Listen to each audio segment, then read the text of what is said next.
shrimp tempura mango pizzas. James had put in a request, so yeah, it's now awesome he's getting stuff. to eat them. I swear Pauline's invented a new sort of thing. They're, yeah. I think apparently one Canadian food innovation is the Hawaiian pizza. If it's not an innovation, it's very popular in Canada. Oh yes, apparently that's Canada's most popular pizza is Hawaiian. I knew it was very popular. I didn't know it was most popular, but it might have been invented somewhere else. I know the pizza was. But, Yeah. I was just saying to Pauline yesterday, Canada, this would be a better mixture than Hawaiian pizza. Well, try it and tell me. Well, I've got a drink. Oh, you got to drink that, yeah. Ooh, you need some water, or is I the could milk going use to be some. okay? I'm not going to put milk in it. So you talk about whatever you're going to talk okay. about, and I'll get...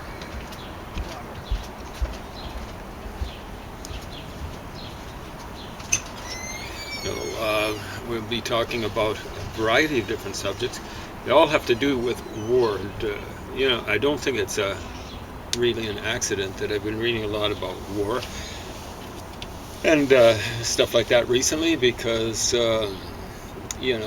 Donald Trump has been talking war against Greenland, been talking war against what other place was he going to take? Panama Canal by force if necessary, and hasn't ruled out using force against Canada to force Canada to become the 51st state, which is ridiculous. If Canada ever joined, it would be silly to... If you need more, there's more water behind you. I was watering the plants. Anyway, maybe you can chat a little bit while I'm slurping at least some of this. Okay. I can't... Just going to take some. I will describe the pizza that I made. So, we got these shrimp tempura soft taco kits from Salvation Army, and they come from Costco originally. And James loves the things. So every time we get those, he's really thrilled. And I had some hard taco shells, and I made tacos with the spinach and mango and yellow bell pepper and whatever, and regular salsa in the hard taco shells. And James thought they're even better than the regular soft tacos that he liked. So then he was thinking, I wonder if mango would be good with, like, instead of pineapple for pizzas, because everybody loves pineapple pizza. Well, here in Canada anyway. And I think that's probably because Canada's cold, and many of the, like right now it's beautiful, but it's not beautiful for long. And we're in the southern, along the southern border of Canada here in Lethbridge. We're in one of the most snow-free zones in all of Canada, outside from the west coast. Yeah. And maybe southern Ontario. So, anyway, so Canada, a lot of Canada is very cold. And even in the summer, a lot of Canada, if it's not cold, it's very mosquito-y. So a lot of Canada, people really don't want to live there anyway, and it's tough. I remember in the Peace Country in the summer, mosquitoes all the time. I remember loving calamine lotion so much because even my mom didn't want my grandma to put deep woods off on us, but she would sneak and put deep woods off on us because the mosquitoes are just so bad. So up there, yeah, and that's the summer. That's a good time of year. So anyway, so I think Hawaiian pizza is so popular with Canadians, really, because it gives Canadians a little dream. You get a pizza, you order in a pizza as a treat, and you put some pineapple on it, and you dream you're in Hawaii and for a minute, or whatever, however long you're eating your pizza, and watching Hockey Night in Canada. So I think that's why pineapple pizza is so popular in Canada, is just dreaming of being somewhere warm. But anyway, so James thought, well, I wonder if the mango would be good on the pizza instead of pineapple. How is it working out for you? It's awesome. All right. So what I did here with this pizza is I basically put the same stuff that I put on the in the hard taco shell, but instead of salsa, I used pizza sauce. So that's pizza squeeze. I didn't make my own pizza sauce, which is so easy to make that everyone should make it. But I went to the store and I'm like, they still make this because You've been really busy the last. yeah, I've been really busy. So anyway, so I put some pizza squeeze on that, and I put extra basil on, which I don't know if you can see behind me. I don't know if I have any within reach here, but I have a lot of basil planted. So this summer, we're going to be able to put fresh basil on something like that, right? Use fresh basil. And I would have liked to put fresh basil on instead, but that would have been cruel, taking leaves off of my little baby seedlings and putting them on the pizzas. So, but later on this year, we'll have lots to do all sorts of things with. And we'll have lots of oregano too. So, anyway, but this time it's the dried that's on there. And then I put the regular stuff and the spinach, the bell pepper, and mango, and then I covered it with mozzarella and cooked the shrimp tempura things and baked them in the oven just on the one side of the rack and the pizzas on the other. And then when they were done, they finished at the same time, and I pulled them out and I squished the shrimp thing onto the mozzarella to kind of stick it there like glue while it was still hot. And yeah, that's the pizza. Yeah, it's awesome. You can make it at home yourself for your family, and James says it's wonderful. I'm kind of rolling it over like a taco. Yeah, which is what I expected, right? That's why I put the shrimp thing in the middle. But anyway. Kind of slipped out of the taco because Pauline was very generous with the toppings. Yeah, well, I figured I could be since it was a pizza and not a... That's the only way to be, really, with pizza. Yeah. So, out of the meals, does this, like you said that the hard taco beat the soft taco, does this beat the hard taco or what? Yeah. It does. Just getting better. That's terrific. Mm-hmm. Good. That's awesome. I invented a new I think it's pizza because of the mozzarella. Yeah. Did you have much cheese on the other stuff? There was none. No, that's what I figured. It was not a cheesy thing. I could have. Do you want me to try the hard taco with like some sort of cheeses or whatever? Do they have tacos with cheese in it? They do. Don't Yes. they? Usually tacos have cheddar. So it makes sense. Mozzarella, maybe better than the cheddar. Yeah. Ordinarily, I prefer. I don't know cheddar what to they mozzarella. have in Latin America. For Taco sort of things. it's hard to say. I doubt that it's Sometimes cheddar. I wonder but- how much of food we're served up as Mexican is really Yeah, Mexican. I think it's some sort of fusion thing, Mhm. you know. And The same sort of thing with Chinese food. You've sure. eaten at a real Chinese restaurant, right? Yeah. I have once up in Calgary. It might have been Was the it same one Calgary you- Court? I can't remember. Back in the 70s, late 70s. Was it near the Harry Hayes building? Is that kind of like on the east side a bit? It's kind of downtown and Mhm. Chinatown. It was huge, right? Calgary Court, pretty big. Yeah. Oh no, It was very the popular. Chinese place. Yeah, yeah. It was like Calgary Court. it was like an airport hangar. Oh, geez, that's huge. I think it's a different one. Yeah, I went think in it's a there. different I couldn't believe it. Where are the walls? It was just wall to wall people. one. Yeah. I couldn't see the walls. That's a lot of people. Yeah. Anyway, it just was one course after, and it was a Chinese guy who'd gone up to with him.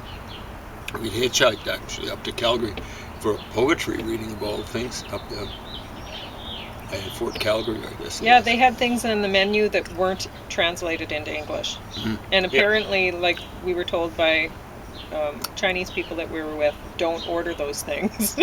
You won't like them. Okay. Squid still squiggling? I don't That's know. unacceptable. I don't know what they were, but apparently not for Western palates. Oh, yeah, of course. Anyway, this guy knew it. He didn't order anything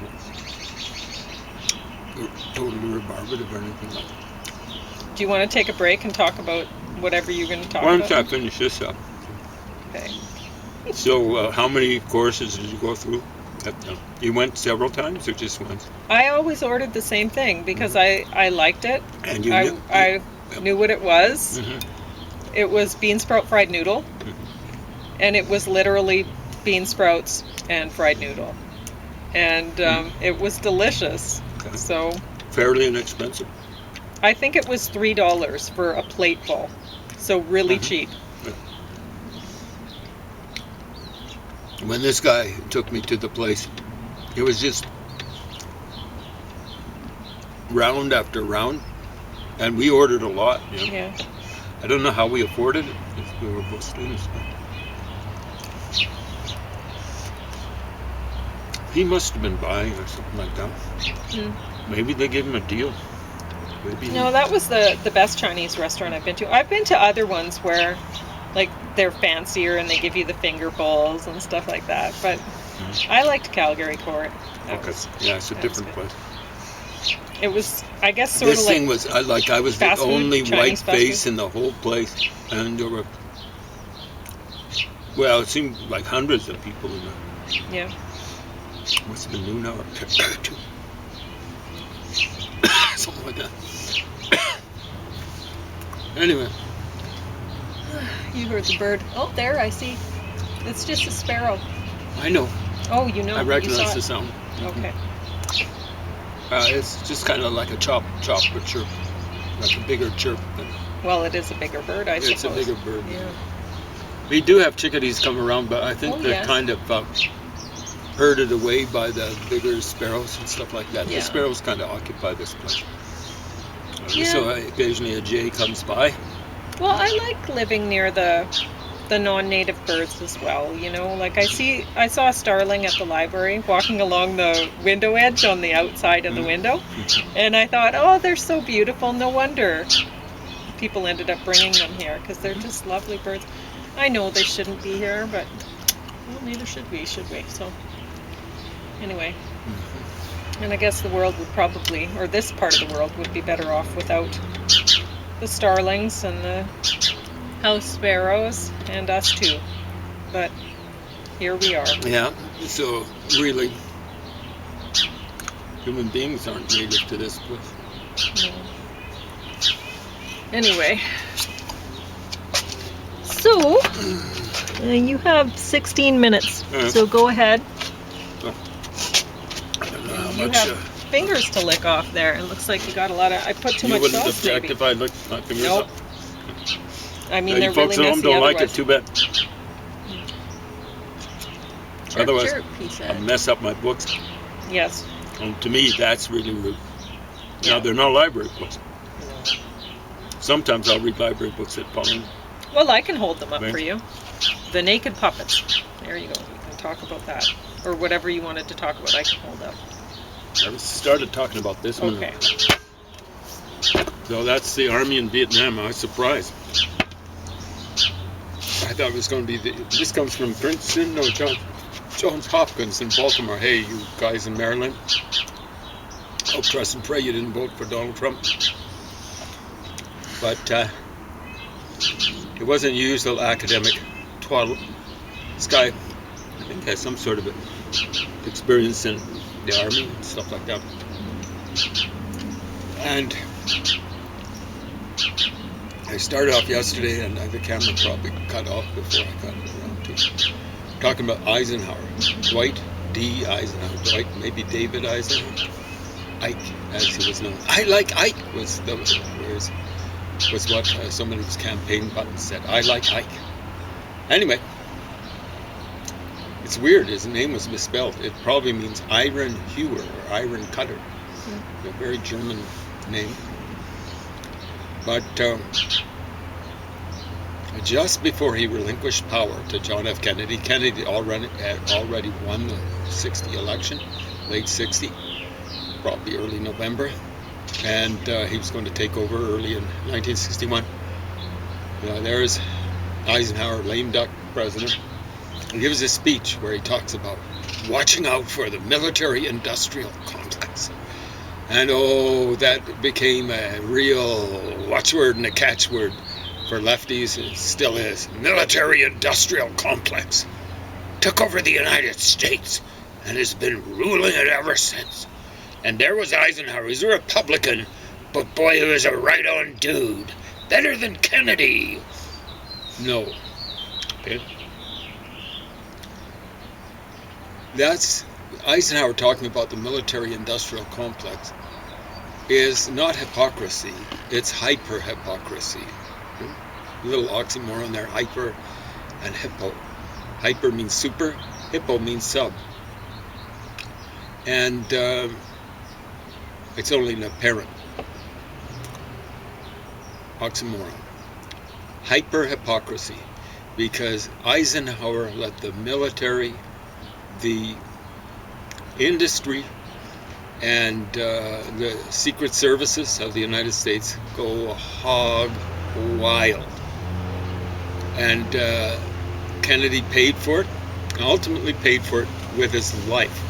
And the United States paid for it. They were still paying for it in 72, 73. I think 73 was when they started to get out of the army, out of Vietnam. Or when they finally got it out of there. And why do I say that? So the Foreign Secretary, Secretary of State for Eisenhower was a guy called John Foster Dulles. And his brother, Allen Dulles, younger brother, who was actually much smarter than, although he's still pretty young, than John Foster, was the head of the CIA.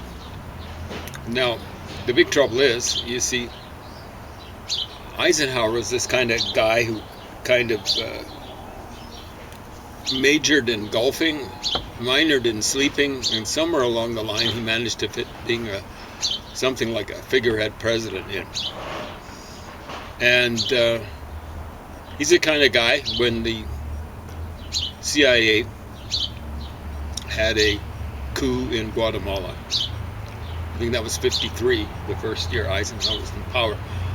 You know, Eisenhower just kind of rubber stamped, do whatever you have to do to bring down this regime. It was a stupid regime because they thought, hey, let's cozy up to the commies and we'll get into power and then we'll manage the commies. And it never works. Commies always take over unless someone really slaps them around and kicks their butts out of office. And the Republicans have gotten sick and tired of seeing the Democrats let the commies take over one country after another, and not just in Eastern Europe and China, all that sort of stuff. And they must have resolved, maybe there's no written stuff on it, that they'd never let that happen again. A coalition government take over or remain in power while they were in charge, while the Republicans were in charge. It happened in Guatemala, happened in Iran. You know, I believe in Guatemala, in Iran, definitely. The coalition government with the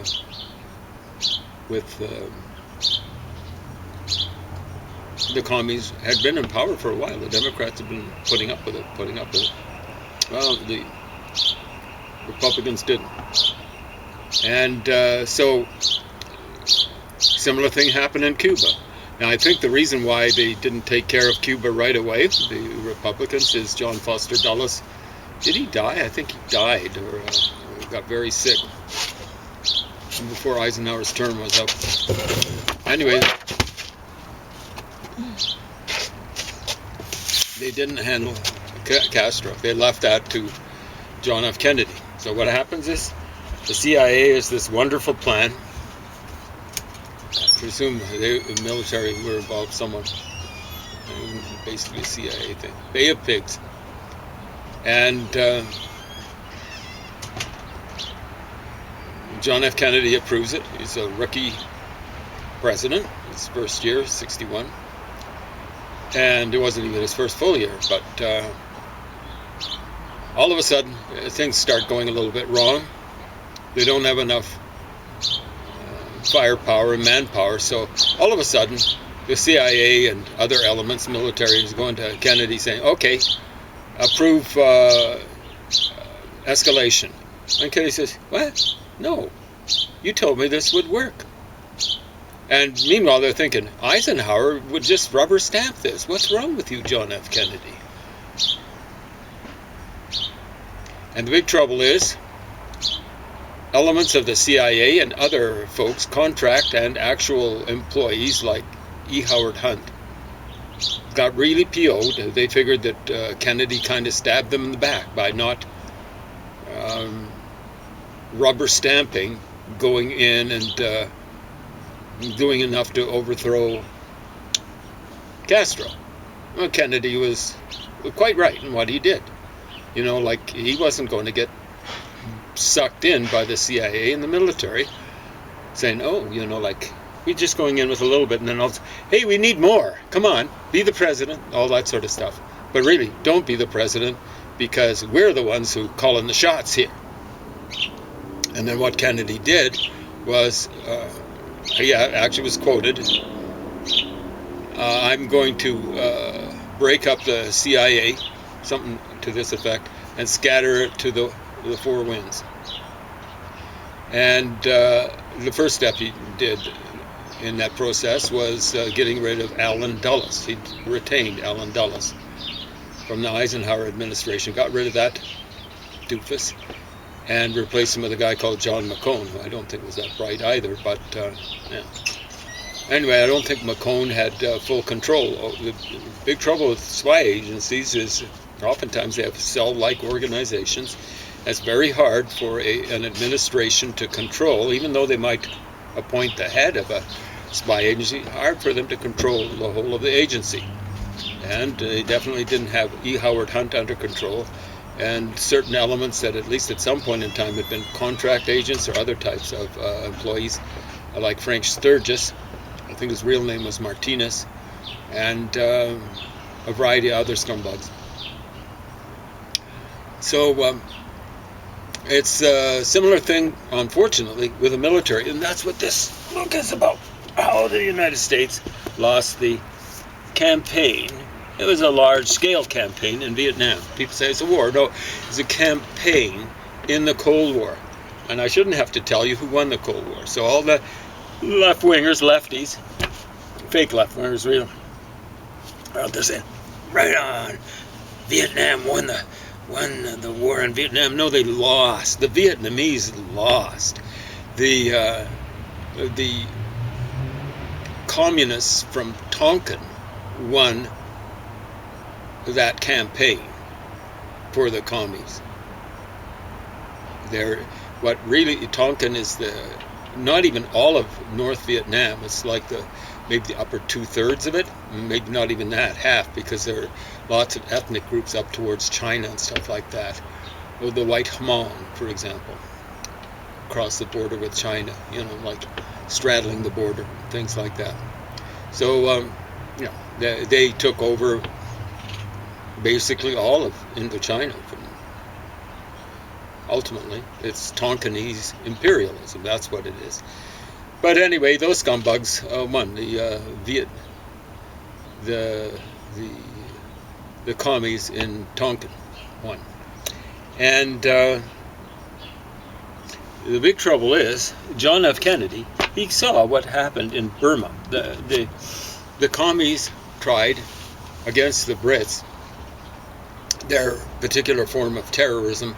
It was even worse than the revolutionary terrorism of Lenin and Stalin, ultimately, I'd have to say, because it was invented by Mao, and it involved going into peasant areas. Peasants don't care who rules them, just so long as people basically stay out of the way. But communists aren't in the habit or the practice of staying out of people's way. They get in their faces, and that'll be into people's faces with knives at their throats. That's what it's about. So Mao's famous quote was something like, we have to be like fish in a sea, or something like that. And I'm going, no, the sea is a particular landscape, and then there are people in the sea. That's the peasants. But the commies, they swim among the peasants like a particular type of fish, sharks. So what they do down in South Vietnam, in the so-called Viet Cong, they were just commies working for the Tonkinese imperialists. They would filter into a village at night, and they'd do exemplary terror, which is, they'd slaughter someone, and then they'd say, "You want to do what we want you to do, right?" And yeah, people generally would go along with that because, however brutal the Americans ended up being in Vietnam, they were nothing by comparison with these revolutionary terrorists, Maoist terrorists in Vietnam and frankly elsewhere. Now they were trying it in Burma before the Americans really got involved seriously in Vietnam, and the English came up with a way of dealing with it, which was putting people into villages, maybe making a compound out of a village, almost like fortifying it, and arming the people, the peasants, and basically dealing with the commies at a local level. Kennedy actually read the occasional book or something like that, or talked with people. He wanted to try that in Vietnam. And he had all sorts of memos put out to the military, and the military said, yeah. And didn't just do nothing. They actually did the opposite. So what they thought they'd do is they just go in there and control everything with huge firepower. They had this idea that the commies in South Vietnam, and they were everywhere, except for, like they could even infiltrate in the big cities, but everywhere in the countryside. They basically controlled the countryside. Not because the peasants really felt terribly warm towards them. The peasants were living in absolute fear of these commie terrorists. And the military figured that the commies were infiltrating. People had already been infiltrated. They didn't have to infiltrate any more people in, and supplies in. And, this is low-tech warfare, where you take a knife to someone's throat, or you put a gun to someone's head. You don't need howitzers and all this sort of stuff. You don't need planes. You don't need ships. You don't need this, that, and the other thing. All you have to do is get up close and way too personal with people, and they'll do what you want them to do. Very hard to deal with. You can even go in and clear a village out during the daytime, and then the terrorists will filter, as they did, will filter back in, unless you've actually got people at the local level to deal with them. And actually, apparently what they did in Burma was they'd go out night hunting patrols for the commies, and the Brits were able to handle the commies. And believe me, they didn't have the firepower when they were dealing with the commies in Burma that the Americans did. But the Americans actually, this guy talks about it in the book, they went up to way in the corner, way out in the boonies, a place called Khe Sanh. They were going to meet the commies infiltrating in, and someone figured, and I think it was an army report, they're only getting about 20% of their men and or supplies in from elsewhere, from Laos, through Laos or Cambodia, or directly across the border from North Vietnam. So they just wasted huge amounts of firepower. They wasted, what the army claimed they were afraid of was that they'd suffer huge losses from having, the night patrol thing, and